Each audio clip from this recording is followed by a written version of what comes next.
This is the upper and lower body split that I did for the past 2 months using only dumbbells and a bench. Let's take a look. So for this you will need 2 items. First off, you will need dumbbells, and I will be showing off the exercises using the Core Fitness adjustable dumbbells, and the second item is an adjustable bench where I will be demonstrating with the Flybird adjustable weight bench. But with that, let's jump right into the exercises for the upper and lower body days. So the first exercise in the list, we are going to target the chest by doing the incline bench press.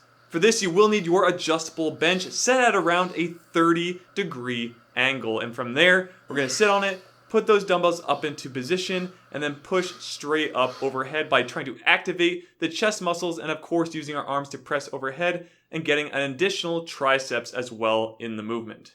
Now, as this is also raised to that 30-degree angle, your shoulders or front delts will have a little bit on the load of them as well, so just make a note of that while going through the workout. Next up, we're going to target the back by doing chest supported rows. This means you will actually turn over, keeping the bench at that same 30-degree angle, but then starting with the dumbbells on the floor, grab them into position, activate the back just slightly to get them ready, and then you're going to pull up using mostly your back musculature as well as your arms, including your biceps in the movement, to really squeeze the back and get that good activation with each rep. Moving on, we're going to target the shoulders by doing seated lateral raises. Now, as we did the incline bench press before, we already hit quite a bit of the front delts, so now again we're hitting that medial delt by doing the lateral raises. For this, you're simply just going to sit down the bench, lean slightly forward with elbows also just slightly bent to protect them, and then do lateral raises from there. You don't need a lot of weight on this exercise if done properly. Just make sure that when you bring them down by your sides that you don't go all the way down. You want to make sure there's just a little bit of tension at the bottom so that you're not just sitting there doing nothing. Alright, we've now made to the fourth exercise, which is targeting the lats, and this is where that pullover exercise comes in. So for this, we're going to set our bench completely flat, lay down on it, and do the pullover exercise. Now, with activating the lats in this movement and not your triceps and chest, we want to flare out the elbows just slightly and then also bend the elbows a little bit and then pretend like we're trying to use our lats to bring our hands back up over our heads. Now, don't bring the dumbbells too far up over your body or else you're going to get into a place where there's really no resistance on the lats at all. So keep them slightly up over and angled over your face, and then you can go just before hitting the ground to use your lats to bring them back up to that over your body position. Next up is targeting the biceps by doing seated biceps curls. Now for me, I like to take my bench and set the backrest all the way up as vertical as it can go, which for me is at about a 95-degree angle, so I do lean back just slightly with this exercise. But what I do is I then put my arms slightly down behind my body, lock my elbows in place, and only use my biceps to bring my hands up and down.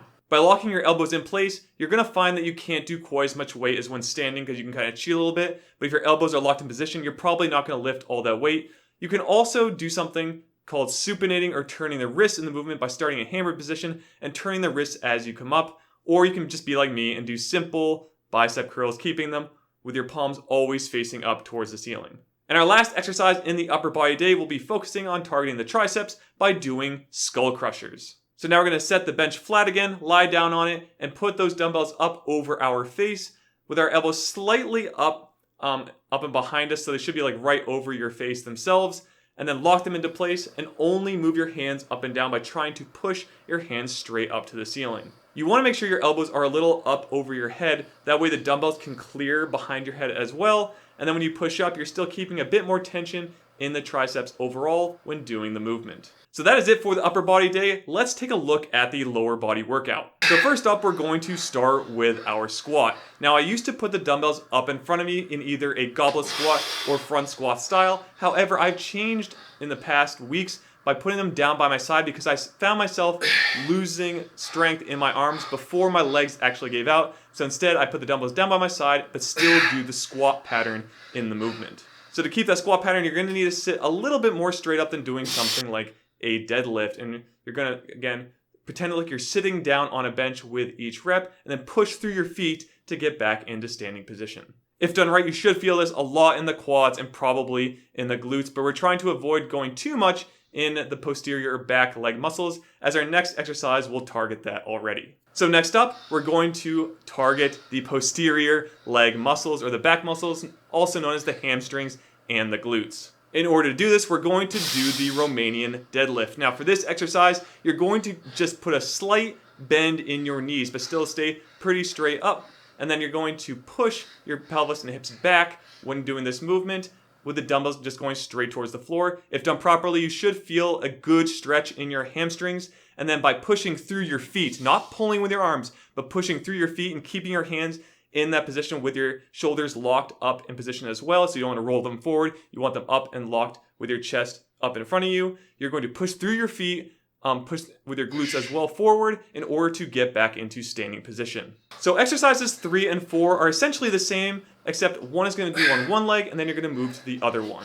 So this is also known as the split squat, and I'm actually going to do the Bulgarian split squat using my bench and putting one of my feet up on it per side. So I like to start with my weak side first. So for me, that's actually my right side, as I am a lefty kicker. So I'll put my right leg out in front of me on the floor and put my left leg up on the bench, holding 2 dumbbells at either side, and then get into a stable position before doing each rep. And when done correctly, you're probably going to hit pretty much all of the legs except for the calves. You're going to hit your quads, hamstrings, and glutes pretty well throughout this entire range of motion. Don't go all the way back to standing position. Have a little bit bend in the leg, and then you can just go down to parallel and back up again with each rep. Once you complete one side, so again, I'll complete the right side first, then I'm going to move over to my left side to do all the other reps.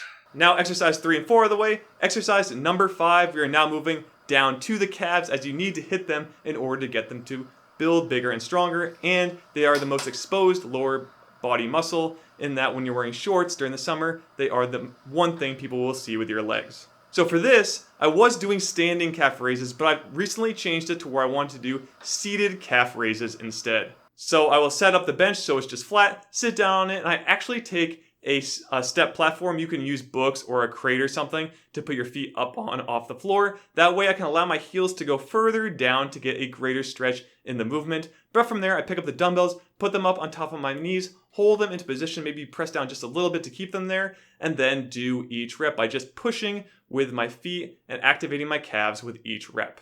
And the last lower body exercise is targeting the abdominal muscles by doing a crunch. However, for me, I'm actually going to do weighted crunches. So the goal here is only using your abs to get your shoulder blades up off the floor. And this is a lot harder than it sounds, especially when you add weight to it. Essentially, you're just going to lay down on the floor, put your feet just a little further away from your butt. That way you have a little bit more stability, and then take the dumbbells straight arm up overhead. And what you're going to do is, again, pretend like someone's like pushing or punching down on your stomach to squeeze it and get your shoulder blades up off the floor, pushing the dumbbells straight up towards the ceiling. If done correctly, your abs will feel it and give out pretty quickly. So those are all 6 exercises for both days. Here's some additional tips to make sure that you do the workout well and get some gains for it for months to come. First off, I do this workout 4 days a week. So again, I was doing Monday, Tuesday, Thursday, Friday, where upper body was on Monday and Thursday, and lower body was on Tuesdays and Fridays.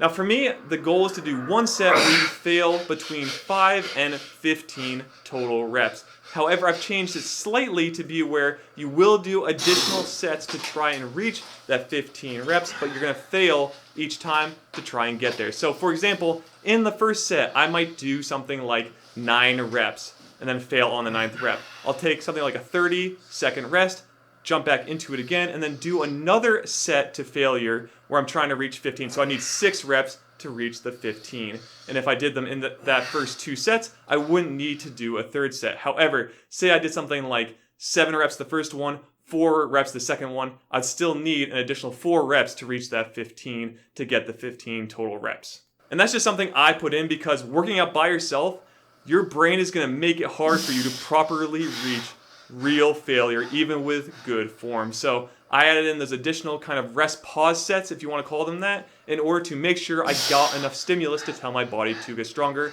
But if you feel like in that first set you reached failure, even not reaching 15 reps, you don't need to do another set, which would also reduce the overall workout time. And talking about the time, these workouts normally took me between 25 to 30 minutes to complete, so about 2 hours total a week with the resistance training. Now for rest periods between exercises, because we're doing opposite muscle groups, after each exercise, you can actually take less rest. So because we're going for something like a push, such as a chest press to a pull with like chest supported rows, you don't need as much rest as we're doing antagonist or opposite muscle groups to get the desired results. However, if you do need some additional time or you feel really fatigued, make sure you take it before jumping into the next exercise. Now for cardio, I kind of covered this before, but I really don't do a lot of cardio outside of this. The most, again, I was doing was really just walks with my dogs or maybe some hiking around where I live.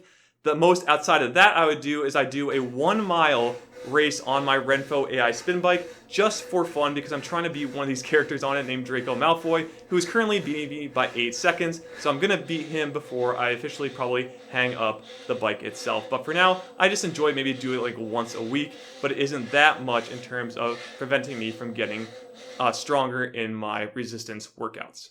Now, if you did like this upper lower body split, make sure you check out my full body workout that you can see over on the website or at the video put on screen here. But with that, that is the end of this workout routine. So remember to be fit and game on.